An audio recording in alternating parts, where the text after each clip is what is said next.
Hey guys, Sprintman117, welcome back to the channel and my review of the Mega Construx Halo set FVK37, the UNSC Infinity. The set comes with 2,456 pieces and consists of the UNSC Infinity and 3 minifigs. Comes with the Master Chief, Cortana and Captain Lasky. Weapons wise, it comes with 1 sticky detonator, an assault rifle, a tactical shotgun, Spartan laser, a battle rifle, 1 frag grenade and 2 SMGs. For those of you that have been following my reviews, you'll know that I'm a bit of a sucker for the box art that Mega produce for their sets, and when it comes to the Infinity, they really have outdone themselves.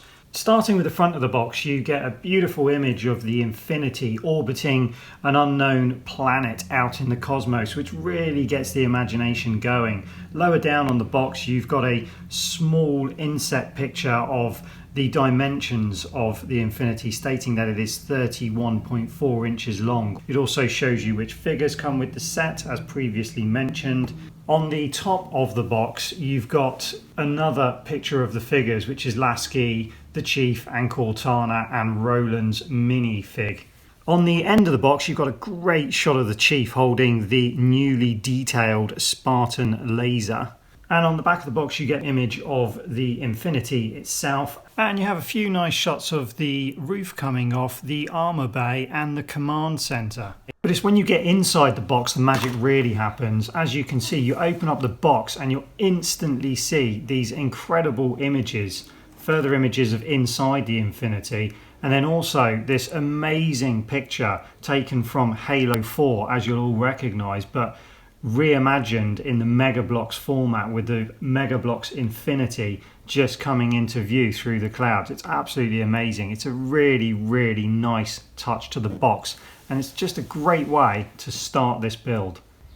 The instruction manual again is incredibly clear and easy to understand, so no confusion with bad colours or anything like that, and it's really vivid pictures on there as well, so really nice instruction manual to follow through the build with. Not only does this set come with numbered bags, it also comes with numbered boxes due to the sheer scale of the amount of pieces involved with this set. So having 4 separate boxes to open one at a time just makes life even easier than with just numbered bags. With that said, I'll show you a very quick snippet of the build and then we'll get straight back into the review.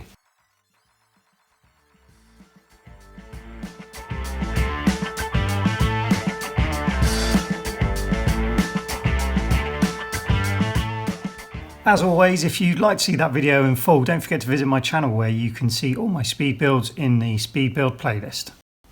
On completion of the set, I'm happy to report that I was pleasantly surprised by the end result of this build. It undeniably looks like the Infinity, so they've done a good job with the design. Unfortunately, there were a few disappointments along the way. For the first time in a while, I actually had missing pieces from a set, and on a set this size it is disappointing. It is an expensive set. Also, the main frustration for me is not so much the cost. I've got enough spares kicking around here that if I'm missing something, the chances are I'm going to have it. Thankfully with this set I did have all of the pieces I was missing spare, and I was missing about 4 pieces. But for people that don't have that many spares, I can imagine it's very frustrating. The main frustration for me is the time wasted looking for a part that isn't there. Of course, you don't know it's not there until you really don't know. The other thing to mention is that there was a lot of spare pieces left over. I must have 20-30 odd pieces left over here, which is fine because they can all go in the spare parts collection for next time. The other disappointment for me was the confirmation that this set does definitely not come with support frigates or the enemy cruiser as originally listed. I did suspect this, I've seen other reviews, so I kind of knew that it wouldn't, but I was curious as to find out why. The fact that this set does not come with the frigates as originally advertised or the enemy cruiser by no means ruins this set. It still looks amazing. It's only because we've read that it originally came with them we all want them. Now, whilst building this set, it became very clear that they had made room to accommodate the frigates in the belly of this beast. If I slow down the build process, you can see this huge void in the bottom of the ship. This is clearly where they plan to stow the 4 UNSC frigates. Now, that space just remains empty. I'm not sure why they didn't include these ships. I've decided to try and build a few of my own frigates and an enemy cruiser to see how I would get on. I tried to make these look as small as possible while still trying to resemble Strident-Class frigates. It wasn't easy, and by no means are they perfect, but what I did realise very quickly was it's very hard to make them small enough that you would fit 4 into the bottom of this ship. Now, I'm sure Mega would have been able to come up with something that they would have got around it, but I do wonder if the reason that they bailed on supplying these ships with the Infinity was because they just couldn't make them small enough to fit into the hull. It's either that, or the other thing that I questioned was when this ship is on display, it stands on the base. Now, the base is where you would have the doors open underneath the ship for the frigates to come out of.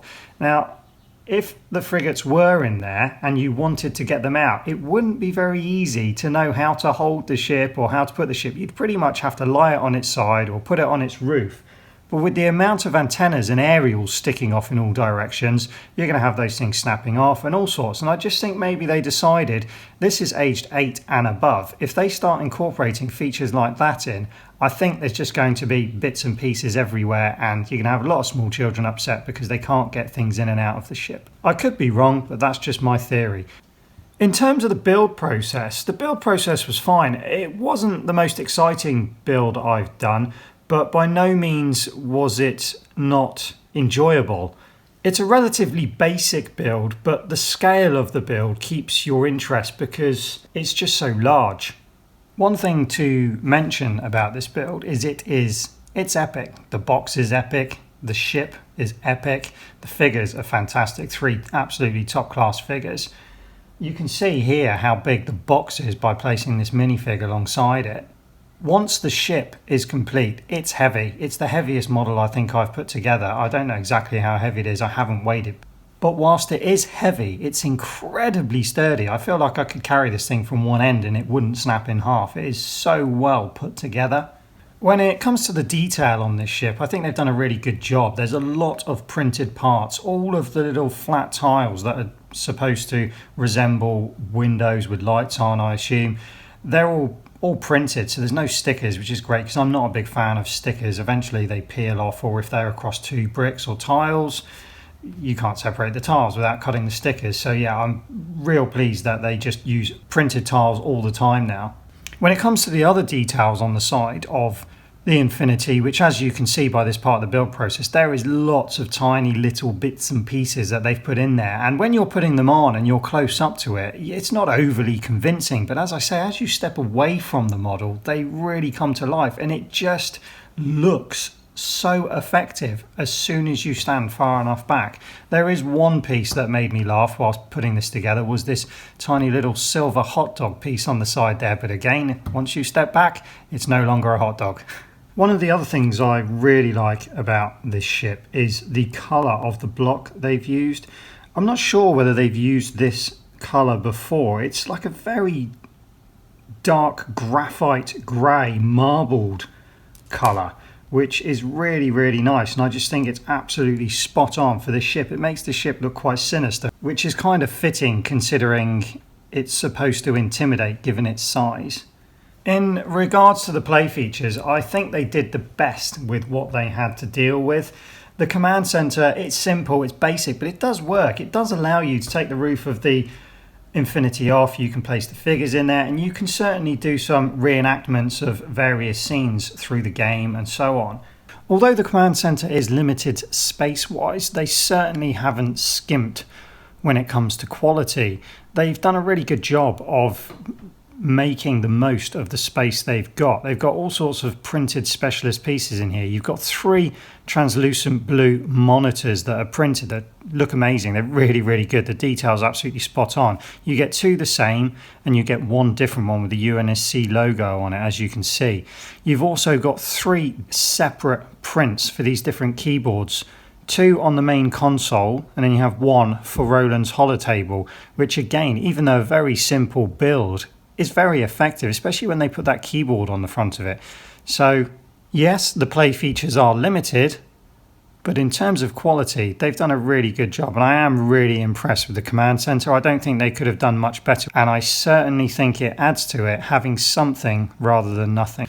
There's also the armory feature, which is located in the tower section. You can simply remove the top of the Infinity. It comes off nice and easy, and then when you reach in, you can pull the weapons rack out. It's just attached by one stud, so it comes out nice and easy. And there's also some wedge shaped pieces in the bottom there to help you locate the weapons rack when putting it back in. The weapons rack in itself is slightly different design to the usual one-piece weapons rack. You can hang these on both sides and it does look good. They've done a good job. It's a very simple build, but it's effective. In regards to the weapons themselves, I believe these are the new molds for the weapons. They've done a really good job. They've really sharpened up the edges compared to some of the old molds. I'll be honest with you, a little bit disappointed that they're all just in green. With a set like this, it's nice to get some paint application on your weapons. I'm a real big fan of paint application on the weapons. It always feels like a treat when you get a set with weapons with paint applications on them. So a little bit disappointed, but it's not the end of the world. There is still a really good selection of weapons there. And again, I'd sooner have them in green than not at all. When it comes to the figures, I have absolutely no complaints whatsoever. We'll start with the Chief, and I just want to put it out there and say this figure is definitely my new favourite Master Chief figure. The metallic olive green that they've decided to paint this figure in, to me, is just the perfect choice for his armour. They've got a very slight paint application around the visor as well, which really finishes off the helmet. And overall, I think it's perfect. When it comes to Lasky, I will admit, I don't think they got his face quite right. I think they did a good job with his hair. That looks pretty much what he looks like in game. I think they did a good job with the uniform. The colours are good, but the most impressive part about it is the paintwork for the insignia on his arm pads. It's the gold is really, really clear, and it's such fine paintwork. It's amazing how they managed to get it that small. So I'm really impressed with that, and the overall look I'm just generally pleased with. As for Cortana, I think they've done a really good job here.